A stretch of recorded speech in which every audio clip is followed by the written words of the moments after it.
할렐루야. 우리 찬송가 269장으로 하나님께 찬양 드리겠습니다.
전능하사 천지를 만드신 하나님 아버지를 내가 믿사오며 그 외아들 우리 주 예수 그리스도를 믿사오니 이는 성령으로 잉태하사 동정녀 마리아에게 나시고 본디오 빌라도에게 고난을 받으사 십자가에 못 박혀 죽으시고 장사한 지 사흘 만에 죽은 자 가운데서 다시 살아나시며 하늘에 오르사 전능하신 하나님 우편에 앉아 계시다가 저리로서 산 자와 죽은 자를 심판하러 오시리라. 성령을 믿사오며 거룩한 공예와 성도가 서로 교통하는 것과 죄를 사하여 주시는 것과 몸이 다시 사는 것과 영원히 사는 것을 믿사옵나이다. 아멘. 우리 찬송가 545장으로 찬양 드리겠습니다.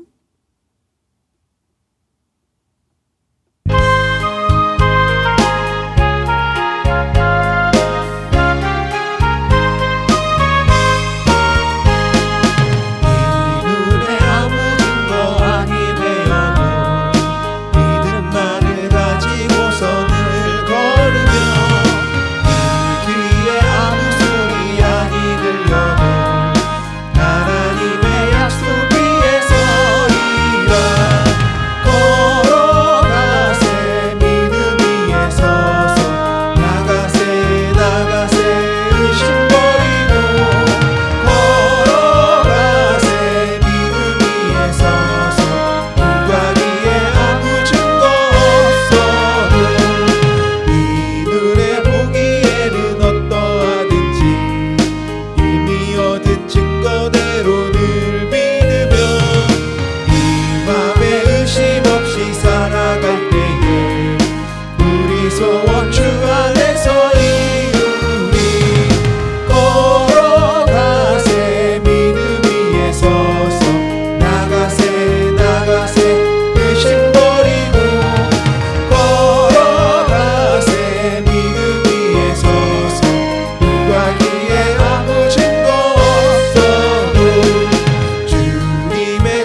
오늘도 믿음으로 나아갑니다. 하나님 앞에 아버지 나아갑니다. 우리를 받으시고 우리를 품으시고 우리를 안으시고 우리를 업으시며 하나님 인도해 주시고 함께해 주신 하나님 아버지 감사합니다. 살아서 역사하시는 그 하나님을 의지하며 믿으며 하나님 더 주님을 굳건하게 믿으며 바라보며 나아가기를 원할 때 성령이여 이 시간 우리에게 기름 부어 주옵소서. 이 예배를 통하여 하나님 영광 받으시고 하나님이 원하시는 참된 예배자로 살아가기를 원합니다. 하나님 우리로 하여금 오직 예수 안에서 큰 기쁨과 또한 만족과 감사와 하나님 또 하나님의 뜻을 이루어 나아갈 수 있는 그런 우리 모두가 될 수 있도록 주께서 함께하여 주옵소서. 우리는 주님이 없이는 우리는 아무것도 할 수 없는 존재임을 고백하오니 하나님의 성령이여 우리에게 힘을 더하시고 은혜를 더하시고 성령을 부어주시고 능력을 주시고 예수님의 권세를 통하여 우리의 삶이 활기찬 삶이 될 수 있도록 성령 하나님 함께하여 주옵소서. 오늘도 호세아서를 통하여 주의 말씀을 하나님 깨닫고 하나님이 기뻐하시고 원하시는 뜻이 무엇인지를 분별하여 그런 삶을 살기를 원합니다. 하나님의 성령이여 이 시간 종에게 기름 부으시고 또한 종들에게 하나님의 사명을 감당할 수 있도록 기름 부어 축복하시고 우리 성도들을 축복하사 특별히 하나님을 찾고 하나님 예배자로 나아가는 지금의 이 시간에 저들에게 기름 부어 충만하게 하사 영육간에 하나님의 은혜를 입을 수 있도록 주께서 함께 하시고 축복해 주옵소서. 감사를 드리고 예수 이름으로 기도합니다. 아멘. 할렐루야. 오늘은 호세아 8장입니다. 우리는 이스라엘에 대한 심판에 경고하는 이런 내용들을 우리가 살펴보고 있습니다. 오늘은 특별히 경고의 내용과 심판에 대한 그 이유 등에 대해서 호세아서 8장에서는 말씀하고 있습니다. 그럼 심판에 대한 경고가 무엇인가를 보면 1절에 말합니다. 나팔을 내 입에 댈지어다 원수가 독수리처럼 여호와의 집에 덮치리니 그랬습니다. 이스라엘이 범죄하여 하나님을 떠나자 하나님께서 이방으로 하여금 이스라엘을 침공하도록 만드시고 호세아 선지자에게 이 사실을 경고하도록 명령하신 것입니다. 그래서 원수들이 독수리처럼 여호와의 그 집을 덮치게 된다라고 말하고 있는 것입니다. 오늘 여기서 나팔을 입에 대고라고 한 것은 이스라엘의 죄가 매우 심각하고 그래서 그 심판이 급박하게 임하고 있음을 의미하고 있습니다. 또 여기서 원수가 이렇게 독수리처럼 여호와의 집에 덮치게 된다고 한 것도 그 이스라엘을 날렵하고 용맹스럽게 그 원수들이 덮치게 된다는 것을 말하고 있습니다. 그래서 이스라엘이 미처 피할 틈도 얻지 못할 정도로 신속하게 심판이 임하게 될 것을 말합니다. 또한 여기서 여호와의 집이라는 말은 예루살렘에 있는 하나님의 성전을 가리키는 것이 아닙니다. 여기서는 하나님의 백성, 하나님의 기업으로서의 이스라엘 자체를 가리키고 있습니다. 이것은 하나님을 배반하고 그릇된 길로 가고 있는 이스라엘을 하나님께서 부득불 심판하시지만 하나님께서는 그들을 여전히 언약 백성으로 보고 계신다는 겁니다. 그리고 그들과 맺은 언약을 이룰 수 있는 방법은 그들을 심판해서 심판의 고통 속에서 깨닫게 하여 돌이키게 하는 방법밖에 없다고 생각하신 것입니다. 2절 3절입니다. 그들이 장차 내게 부르짖기를 나의 하나님이여 우리 이스라엘이 주를 아나이다 하리라. 이스라엘이 이미 선을 버렸으니 원수가 그를 따를 것이다 그랬습니다. 이스라엘이 하나님께 기도하여 부르짖는다 할지라도 그들의 심판하는 원수들이 떠나지는 않을 것이라는 겁니다. 이것 이스라엘이 하나님께 부르짖는 것은 진실로 회개하는 마음에서 나온 것이 아니라는 겁니다. 자신들이 처한 심판의 공포, 역경을 피하기 위해서라는 것. 어떻게 보면 유선적인 거죠. 특별히 이스라엘이 이미 선을 버렸다 그랬어요. 이것은 이스라엘이 하나님 백성으로서 지녀야 할 모든 진실을 상실해버린 상태에 놓여 있고 이것은 이스라엘의 신앙이 생명력을 상실했다는 겁니다. 그럼 심판의 이유가 무엇일까요? 하나님의 언약을 어겼기 때문에 그래요. 이는 그들이 내 언약을 어기며 내 율법을 범함이로다 그랬어요. 언약을 어겼다는 거예요. 하나님과 이스라엘 사이는 언약으로 맺어진 사이죠. 하나님과 이스라엘이 맺은 언약에 의해서 이스라엘은 하나님의 백성이 되고 하나님은 이스라엘이 하나님이 되어 주시겠다라고 언약한 거예요. 그러니까 언약이란 지킬 때 효력이 있는 거죠. 이스라엘의 죄는 율법을 범함으로써 하나님과 맺은 언약을 어긴 것입니다. 특별히 이스라엘은 하나님만을 사랑하고 하나님만 섬기도록 율법을 세웠는데 이 율법을 어기고 우상을 사랑한 겁니다. 그렇기 때문에 이스라엘을 하나님께서 심판하시겠다고 하신 것입니다. 이들을 심판하신 이유는 하나님과 상관없는 지도자를 또 세웠기 때문에 심판하시겠다는 겁니다.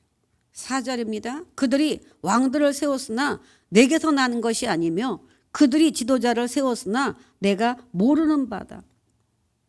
하나님이 세운 왕이 아니라는 거예요. 하나님이 세운 지도자 아니라는 거예요. 하나님이 모른다는 거예요. 그러면서 이들의 그 심판받을 수밖에 없는 이유는 우리가 아는 대로 우상 숭배를 했기 때문인 거죠. 4절부터 6절까지 봅니다. 그들이 또 그 은 금으로 자기를 위하여 우상을 만들었나니 결국은 파괴되고 말리라. 사마리아여 내 송아지는 버려졌느니라. 내 진노가 무리를 향하여 타오르나니 그들이 어느 때에야 무지하겠느냐. 이것은 이스라엘에서 나고 장인이 만든 것이다. 참신이 아니니 사마리아의 송아지가 산산조각이 나리라 그랬습니다. 여로보암 왕이 북쪽 이스라엘 백성들로 하여금 남쪽 유다에 있는 예루살렘 성전을 잊어버리게 하기 위해서 베델과 단에 금으로 만들어 세운 송아지 우상을 하나님께서 부셔 버리신다는 겁니다. 특히 이스라엘 백성들은 자신들의 손으로 은이나 금으로 우상을 만들어 놓고 섬김으로써 피조물을 하나님처럼 섬기는 죄를 범하였죠. 결국 이스라엘은 하나님보다 물질을 더 사랑하고 추구하는 이런 잘못된 가치관 때문에 돌이킬 수 없는 우상 숭배에 빠졌고 이런 이들을 하나님은 심판하신다는 겁니다. 이러한 심판은 광풍의 모든 것이 날아가 버리는 것 같은 심판이라는 겁니다. 7절입니다. 그들이 바람을 심고 광풍을 거둘 것이다.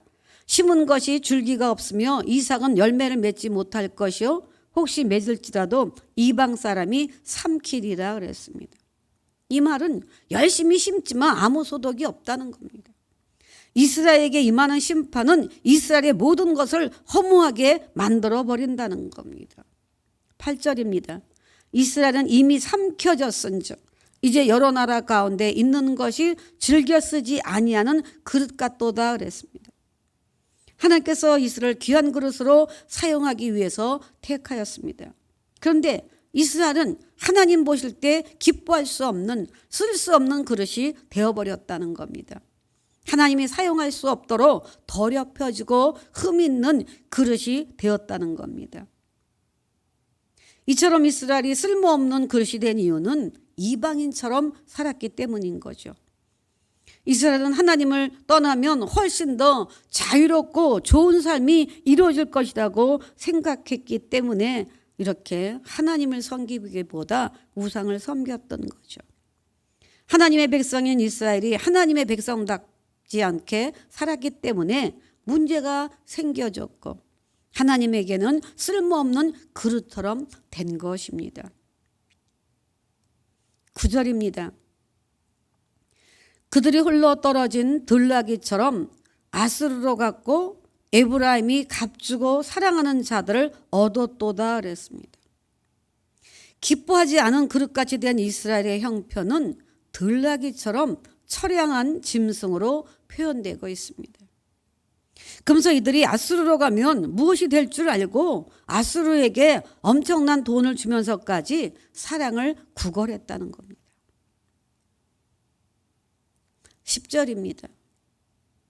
그들이 여러 나라에게 값을 주었을지라도 이제 내가 그들을 모으리니 그들은 지도자의 임금이 지어준 짐으로 말미암아 쇠하기 시작하리라 그랬습니다. 이렇게 이스라엘이 이방 아수르에게 조공을 바치며 도움과 구원을 요청하지만 하나님께서 그런 행위를 헛되게 만드신다는 것입니다. 그리고 이스라엘은 이방 왕들에게 바쳐야 할 조공에 대한 부담으로 인해서 점점 국력이 기울어지게 된다는 것입니다. 이스라엘은 도움을 받을 수 있으리라고 기대했던 아수르 때문에 오히려 국가의 재정이 파탄나게 되고 멸망을 자초하는 길에 들어서게 된다는 것입니다. 11절입니다. 에브라임은 죄를 위하여 제단을 많이 만들더니 그 제단이 그에게 범죄하게 하는 것이 되었도다 그랬습니다. 이스라엘이 자신들의 죄를 속죄하기 위하여 제단을 많이 만들었지만 오히려 그 제단들로 인해서 죄를 범하게 되었다는 것입니다. 하나님이 왜 율법의 규정을 정하셨습니까? 그것은 이스라엘 백성들은 하나님께서 정하신 곳에서 예루살렘 성전에 있는 제단에서만 제사를 드리도록 되어 있었습니다. 왜냐하면 하나님께서 이렇게 하도록 하신 것은 무분별한 제사로 인해서 우상 숭배에 빠지는 것을 막고 하나님을 신앙하는 여호와를 신앙하는 그 신앙을 간직하면서 하나님을 섬기게 하려 하는데 목적이 있었던 것입니다. 근데 이스라엘 백성들은 그 물질을 숭배하는 제단을 쌓음으로 인해서 하나님만을 섬기며 경배해야 하는 신앙의 정체성을 상실하고 만 것입니다. 때문에 이스라엘이 많은 제단들을 쌓았지만 제단들을 세웠지만 그들을 오히려 타락하게 만들었고 죄를 짓게 만드는 제단이 되었다는 것입니다. 13절입니다. 그들이 내게 고기를 제물로 드리고 먹을지라도 여호와는 그것을 기뻐하지 아니한다 그랬어요. 이스라엘이 드리는 제사는 제사에 드려진 제물로 자기들의 식욕을 채우는 데 관심이 있었기 때문에 하나님께서 이스라엘의 제사를 기뻐하지 않는다는 겁니다. 그러니까 이스라엘은 제사 그 자체보다는 제물에 더 관심이 있었다는 겁니다. 이렇듯 이스라엘이 헛된 제단을 쌓은 결과는 13절입니다. 이제 그들의 죄악을 기억하여 그 죄를 벌하리니 그들은 애굽으로 다시 가리라 그랬습니다. 그러니까 하나님께서 이스라엘의 죄를 심판해서 과거 애굽에서 종노릇했던 것과 같이 다시 이방의 종이 되게 한다는 거예요. 그들의 죄악을 기억했기 때문에 그 죄의 벌의 결과가 결국은 다시 포로 생활, 종노릇하는 그런 생활로 가게 될 거라고 말씀하고 있는 것입니다. 12절입니다. 내가 그를 위하여 내 율법을 만 가지로 기록하였으나 그들은 이상한 것으로 여기도다 그랬습니다. 하나님께서 이스라엘을 위하여 많은 율법을 주셨어요. 만 가지로 주셨다 그랬어요. 그들은 그 율법을 자신들과는 상관없는 것으로 하나님의 말씀의 율법들을 무시했다는 거죠. 이상한 것으로 여겼다는 거예요. 이스라엘에게 주신 이 율법은 이스라엘 백성들이 하나님의 백성으로서 어떻게 하나님을 섬기며 살아가야 하는지를 알게 해주는 규범이었습니다. 이스라엘 백성들로 하여금 하나님만 의지하면서 살아가게 하고 하나님의 백성답게 살아가기 위해서 주신 것이 바로 율법인 것입니다. 그러나 이들은 하나님께서 율법을 주신 목적을 바로 알지 못했습니다. 그 때문에 그들을 위하여 주신 율법을 오히려 부담스럽게 생각했고 하나님의 말씀에서 이렇게 벗어났습니다. 결국 하나님의 말씀에서 벗어나면 그때부터 실패하는 인생이 되고 말죠. 14절입니다. 이스라엘은 자기를 지은 자를 잃어버리고 왕궁들을 세웠으며 유다는 견고한 성읍들을 많이 쌓았으나라고 말합니다. 율법을 무시한 이스라엘 백성들은 결국 하나님을 잊어버리고 대신 인간적인 힘과 능력을 비축하여 의지하려고 하였던 것을 볼 수가 있습니다. 이스라엘은 하나님의 백성이라고 하면서도 하나님의 권능, 하나님의 역사, 하나님의 절대 주권 이런 모든 것들을 믿지 못하는 불신앙에 빠져 있었던 것입니다. 그렇기 때문에 이들은 하나님을 의지하지 않았고 인간적인 힘을 의지하려고 했던 것입니다. 이와 같이 하나님을 의지하지 않는 삶의 결과를 14절에 말합니다. 유다는 견고한 성읍을 많이 쌓았으나 내가 그 성읍들에 불을 보내어 그 성들을 삼키게 하리라 그랬습니다. 하나님께서 이스라엘과 유다의 고을들에 불같은 환란이 임하게 하여서 그들의 힘으로 비축해 쌓아놓은 많은 것들을 모두 태워 버리시겠다는 겁니다. 이스라엘은 하나님을 의지하는 대신 인간의 힘을 의지하기 위해서 견고한 성을 쌓고 훌륭한 왕궁을 세웠지만 하나님은 그것들을 삼킬 불을 예비해 두고 계셨다는 겁니다. 그렇기 때문에 이들이 쌓은 것은 한순간에 소멸될 것이기 때문에 호세아 선지자는 이스라엘이 이미 삼키어졌다라고 말하고 있습니다. 이스라엘 백성들은 하나님의 백성이라고 하면서도 하나님의 백성답게 살지 못하고 하나님이 원하시는 예배, 하나님이 원하시는 제사를 드리지 못했습니다. 그렇다면 우리들은 하나님의 백성으로서 하나님의 백성답게, 목사는 목사답게, 성도는 성도답게 하나님이 기뻐하시는 우리는 바른 예배 생활과 삶의 모든 영역에서 하나님을 인정하고 의지하고 그래서 하나님의 절대적인 은총 안에서 살아가는 우리는 귀한 은혜의 날들이 되어야 될 줄로 믿습니다.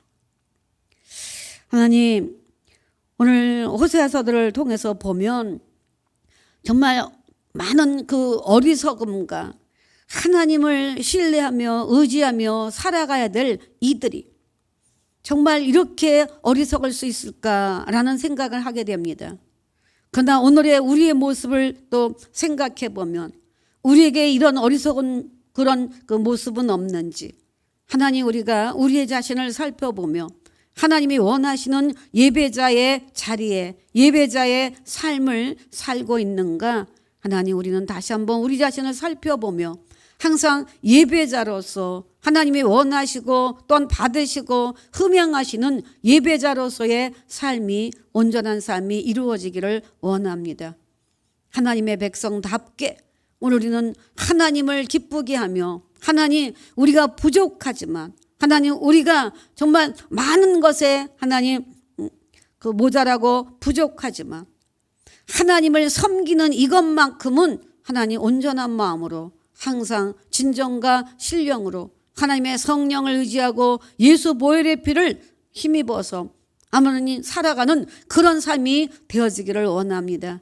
우리는 흘려주신 예수의 보혈의 피가 없으면 하나님 우리의 삶이 어떨까 생각해 볼 때 주님 정말 우리는 보혈의 피의 공로에 감사할 수밖에 없습니다. 오늘도 우리 상가래 가족들 주님의 보혈의 피와 하나님의 사랑과 성령의 지금 역사하시고 우리를 위하여 말할 수 없는 탄식으로 간구해 주시며 돕는 보혜사로 우리와 항상 함께 하시는 그 성삼위 하나님을 찬양하며 감사하며 나아갈 수밖에 없습니다. 오늘도 주님을 의지합니다. 그 힘으로 힘있게 살아가기를 원합니다. 주님 오늘 우리로 하여금 독수리 날개치며 올라갔듯이 오늘 우리는 여호와를 앙망하는 자에게 셈을 주시는 그 하나님의 힘, 능력, 예수님의 권세, 하나님의 사랑으로 하나님 담대히 나가기를 원합니다. 오늘도 하나님의 성령이여 기름 부어주셔서 우리의 하루의 삶이 하나님 곁길로 가지 않게 하시고 하나님 주님이 원하시고 기뻐하시는 그 하나님 테두리 안에서, 그 하나님의 울타리 안에서 하나님 목자의 음성을 듣고 하나님 목자가 인도하는 대로 하나님 그 양들이 나가듯이 하나님 쉴 만한 물가에서 하나님 우리의 삶이 이루어지게 하시고 하나님 푸른 초장에서 풀을 먹으며 살아갈 수 있는 것처럼 하나님이 허락하시는 터전에 하나님의 예비된 축복을 받아 누리며 나아갈 수 있기를 원합니다. 오늘도 하나님 우리 상가대 가족들의 삶을 믿음으로 충만하게 하시고 말씀으로 충만하게 하시고 은혜로 충만하게 하시고 기도로 충만하게 하사 성령님과 교제 교통하면서 오늘도 하나님의 삶의 터전에 그 예비된 모든 것을 하나님 우리 성도들의 아버지 개인의 것으로 삼아 나갈 수 있도록 축복해 주옵소서. 그래서 오늘도 내 잔이 넘친다고 고백하면서 아버지 여호와의 선하심과 인자하심이 아버지 평생 하나님 찬양하겠다고 하고 영광 돌리겠다고 하며 나아가는 그런 우리의 삶이 되게 도와주옵소서. 그래서 우리는 그럼에도 감사하고 그럼에도 불구하고 하나님 그런 믿음을 갖고 나아가기를 원할 때 하나님 오늘 내 입을 넓게 열라 그랬습니다. 하나님 오늘 우리가 하나님의 나라 영광을 위하여 우리의 입을 벌려 간구할 때 주님 온갖 구하는 것과 생각하는 것에 넘치도록 채워주실 그 하나님을 바라보며 하나님 앞에 간구하는 기도마다 하나님 개인적으로 응답해 주시고 가정적으로 하나님 응답하시고 하나님 우리 상갈 순복음교회 하나님의 계획이 이루어지게 도와주옵시고 하나님 이 나라 이민족 위에 하나님의 은혜 은총의 축복이 있어지기를 원합니다. 민주국가로 기독교 국가로 하나님 다음 세대에 물려주며 하나님 정말 하나님이 이 나라를 다스림을 우리 모두가 알 수 있도록 주께서 함께하사 하나님 코로나 하나님 물러가게 하시고 사라지게 하시고 하나님 백신을 통한 주의 은총이 있게 되게 도와주시고 정치 경제 사회 문화 군사 스포츠에 이르기까지 하나님 우리 대한민국 장악하시고 하나님 통치 섭리 주장 축복해 주셔서 주의 복을 받는 그런 이 나라의 민족 되게 하시고 우리 모든 교회가 하나님 모든 대면 예배로 하나님 모든 일상의 하나님 삶으로 돌아갈 수 있도록 주께서 은혜 위에 은혜를 더하시고 하나님의 영광을 보게 하여 주옵소서. 오늘도 주님을 찬양하고 의지하며 나아가는 우리 상가대 가족들에게 어린 자녀로부터 노년의 어르신에게 이르기까지 주여 충만한 은혜를 허락하시고 하나님 주님 앞에 예배에 동참하는 아버지 우리 귀한 성도들의 머리에 기름 부어주시고 하나님 영혼이 잘되고 범사가 잘되고 강건하게 하시고 맑고 밝고 환할 수 있도록 주께서 그 삶 전체를 열어 주옵소서. 하나님의 충만으로 충만케 하심을 믿고 감사를 드리며 예수 그토록으로 축복하고 기도합니다. 아멘. 하늘에 계신 우리 아버지여 이름이 거룩히 여김을 받으시오며 나라 임하옵시며 뜻이 하늘에서 이룬 것 같이 땅에서도 이루어지이다. 오늘날 우리에게 일용할 양식을 주옵시고 우리가 우리에게 죄진 자를 사하여 준 것 같이 우리 죄를 사하여 주옵시고 우리를 시험에 들게 하지 마옵시고 다만 악에서 구하옵소서. 대개 나라와 권세와 영광이 아버지께 영원히 있사옵나이다. 아멘. 우리 기도하며 나아갑니다. 주여 주여 주여 주의 성령으로 함께 하심을 믿습니다. 하나님 오늘 우리의 삶을 돌아봅니다. 하나님 우리의 삶이 어떠한가 하나님 성령께서 우리에게 깨닫게 하시고 조명하게 하여 주옵소서. 그래서 우리의 죄악이 기억나게 하사 하나님 앞에 온전한 아버지 주님 참으로 죄를 고백하며 자범죄를 고백하며 하나님 예수 이름으로 하나님 회개하는 심령이 되어져 하나님 오늘 우리가 헛된 삶을 살지 않게 하시고 헛된 예배가 아니고 헛된 기도가 아닌 하나님께 상달되어지는 하나님이 기뻐 받으시는 그런 예배자의 삶이 되어지기를 원합니다. 주님 성령으로 함께하여 주옵소서. 주님께서 정말 원하시고 기뻐하시는 삶을 살아가기를 원합니다. 하나님의 성령이요 아버지 세상을 의지하기보다 하나님 세상 지식을 의지하기보다 하나님을 더 의지하며 하나님 나아갑니다. 하나님 오늘 우리로 하여금 정말 좁은 길을 택한다 할지라도 하나님 그것이 축복의 길임을 알고 우리는 아버지 세상과 타협하지 아니하며 하나님 혼합 종교로 나아가지 아니하며 하나님께서 아버지 우리가 최선의 삶을 살게 하시고 하나님 심어진 곳에 하나님 열매 맺게 하시고 그 풍성한 삶을 누릴 수 있는 그런 축복의 역사가 있어지기를 원합니다. 어리석은 그 이스라엘 백성들 하나님 심어도 거둬도 하나님 결국은 그것을 하나님 그들이 먹지 못하고 하나님 이방의 삼킴가 된다라고 말씀하고 있습니다. 주여 오늘 우리도 하여금 뚫린 전대가 되지 않게 도와주시고 아버지 오늘 우리가 상한 마음으로 살아가지 않게 도와주시고 하나님 맑고 밝고 건강한 그런 삶을 이루어 나갈 수 있도록 언약 백성으로서의 삶이 이루어지게 하여 주옵소서. 하나님은 나의 아버지십니다. 오늘 나는 하나님의 자녀입니다. 하나님은 우리의 모두의 아버지십니다. 주여 성령으로 역사하시고 하나님의 자녀로서의 삶이 이루어지게